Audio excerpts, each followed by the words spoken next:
Meu nome é Cristina Calvi Veloso, eu sou psicanalista clínica, hospitalar e forense. Eu sou formada em Educação Física, isso foi minha primeira formação, eu atuei na área por 8 anos e depois eu fiz uma pós-graduação em Psicologia do Esporte.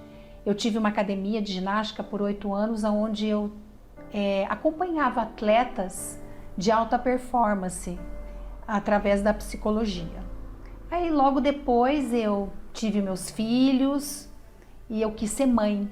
Então nesse período eu acabei vendendo a academia para ficar mais presente dentro de casa com os meus filhos. Eu tive um filho atrás do outro, né? 1 ano de diferença só.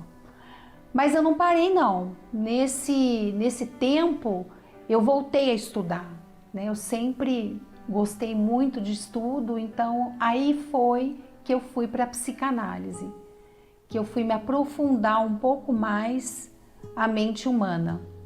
Eu fui estudar, fiz um mestrado e também eu fiz um doutorado dentro dessa área. Eu trabalhava muito, na verdade, né? Então, logo que eu me formei, eu montei um consultório e comecei a trabalhar, comecei a estudar. Além de estudar, comecei a atender também. Só que a minha vida era bem complicada, porque como eu atendia convênio, então eu tinha que atender muita gente. Então eu começava o primeiro paciente às 7 da manhã e eu ia até 7, 8 horas da noite todos os dias. Devido a essa correria, eu não me atentava muito à minha saúde. Imagina, eu querendo ajudar as pessoas e eu mesmo não estava conseguindo me ajudar. Então, nesses 10 anos eu comecei a desenvolver uma doença renal e aonde nos 2 rins formavam cálculos, mas não eram cálculos pequenos, mas sim grandes.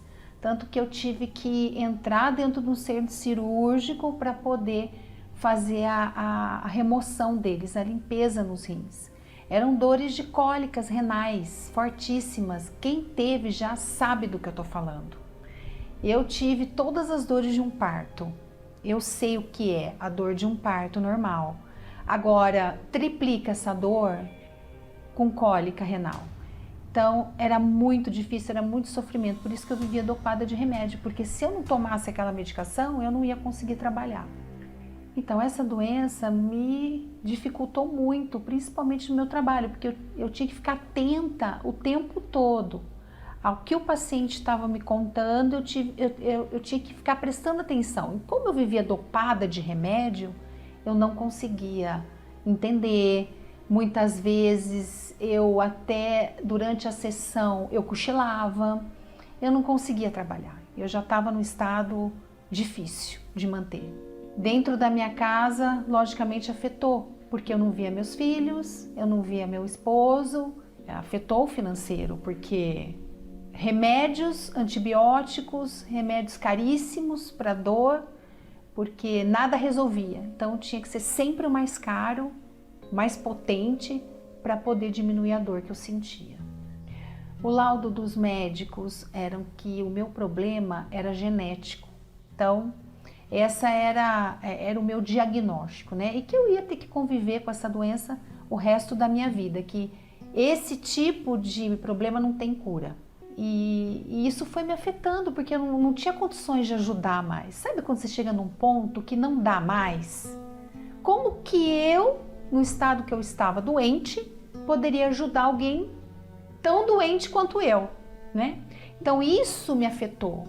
E eu acabei desenvolvendo uma depressão profunda, né? Uma tristeza profunda, que eu já não conseguia mais ajudar ninguém. Eu não queria sair de dentro do meu quarto, na verdade, porque primeiro as dores que eu sentia, segundo os remédios fortíssimos. Então eu só queria ficar na cama. Eu não queria sair da onde eu estava ali, deitada. Ali era um lugar, um refúgio aonde eu poderia deitar, descansar e ficar torcendo para a medicação fazer efeito. Como eu fazia parte de uma igreja evangélica, né? Eu, logicamente, fui buscar ajuda.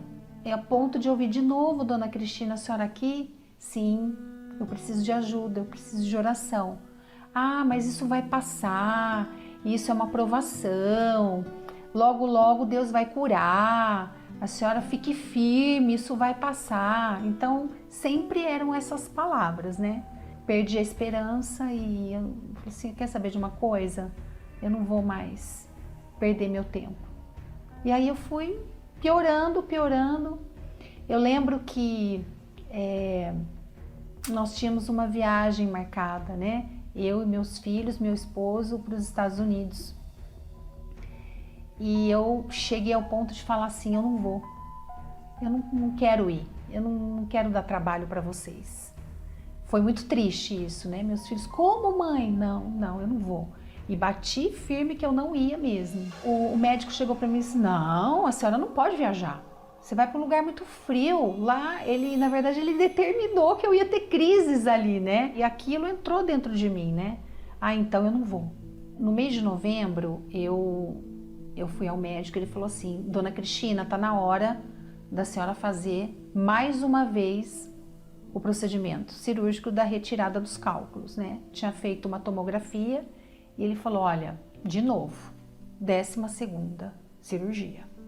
Foi aí que meu esposo chegou para mim e falou assim, não, eu não aceito essa situação na nossa vida, porque isso afetou a família inteira. Então ele me colocou dentro do carro e foi assim que eu cheguei na Igreja Universal. Eu cheguei na igreja, não estava tendo nenhuma reunião, mas o bispo me atendeu prontamente, conversou comigo e foi apenas uma palavra que ele falou para mim. A senhora está curada, a senhora não tem nada, absolutamente nada. E a senhora vai viajar assim com a sua família, com seus filhos, a senhora vai ter uma viagem abençoada por Deus. Então aquilo entrou dentro de mim de uma maneira sobrenatural. Mas aquela palavra, eu estou curada, eu nunca tinha recebido de ninguém que eu estava curada. E aquilo entrou. O primeiro sinal da minha cura foi a viagem, porque eu fui viajar para os Estados Unidos com a minha família, foi maravilhoso. Eu voltei de viagem e continuei indo nas reuniões. E, na verdade, eu só ouvia falar daquele Jesus, né? Mesmo dentro de outra denominação, eu nunca tinha tido um encontro com ele mesmo, de verdade. Então eu queria aquilo para mim, eu queria conhecer aquele Jesus por completo mesmo. E eu nunca me esqueço, foi numa reunião de quarta-feira à noite que eu tive esse encontro, porque eu queria tanto, tanto, tanto que Deus me ouviu. Então ele me batizou com o Espírito Santo e foi diferente, foi algo assim que eu nunca tinha sentido. E não é só isso, é a mudança de dentro para fora. Mudou tudo, o Espírito Santo entrou e aí ele começava a falar comigo. Então é assim que eu quero que você faça. Logo após eu ser batizada com o Espírito Santo, eu queria contar para todo mundo o que estava acontecendo comigo. Então foi aí que eu tive a oportunidade, né, junto aos grupos da igreja, o grupo da saúde, o UNP também, que é o grupo do presídio, a ministrar palestras sobre a saúde física, mental e emocional. Então ele me deu muito mais daquilo que eu estava pedindo para ele. Então eu nunca imaginava que ele fosse me dar tudo isso. Eu tenho a minha clínica de novo, minha clínica própria, sede própria. A minha casa hoje é outra. Minha casa hoje é do Senhor. Então hoje eu e meu esposo, ele sempre ao meu lado, desde o início, sempre comigo, perseverando. Minha filha faz faculdade hoje de odontologia e meu filho estuda nos Estados Unidos. A minha cura, segundo a ciência, não tinha mais jeito, não tinha como eu ser curada dessa doença que eu tinha. Então hoje, cada vez mais, eu tenho a certeza de que com a fé, não tem como dar errado, não tem como não sermos curados, né? Os doentes não serem curados. Porque a gente tem que acreditar, a gente tem que crer que vai haver mudança, a gente crê que vai ser curada, perseverar, não desistir, tá sempre pronta para aquilo que Deus vai fazer na nossa vida. Eu aprendi tanta coisa na Igreja Universal, mesmo com tantos diplomas, né? Doutora daqui e dali. eu não tive esse aprendizado com os livros. Eu aprendi dentro da igreja, reunião em reunião, agindo a fé, usando a fé inteligente, porque eu não sabia a diferença dessa fé. Então, antigamente, eu era emotiva, oh meu Deus, me ajuda. Não, eu não usava fé inteligente, eu usava aquela fé emotiva. Então, quando a gente aprende essa fé inteligente, a gente consegue conquistar tudo aquilo que a gente sempre sonhou.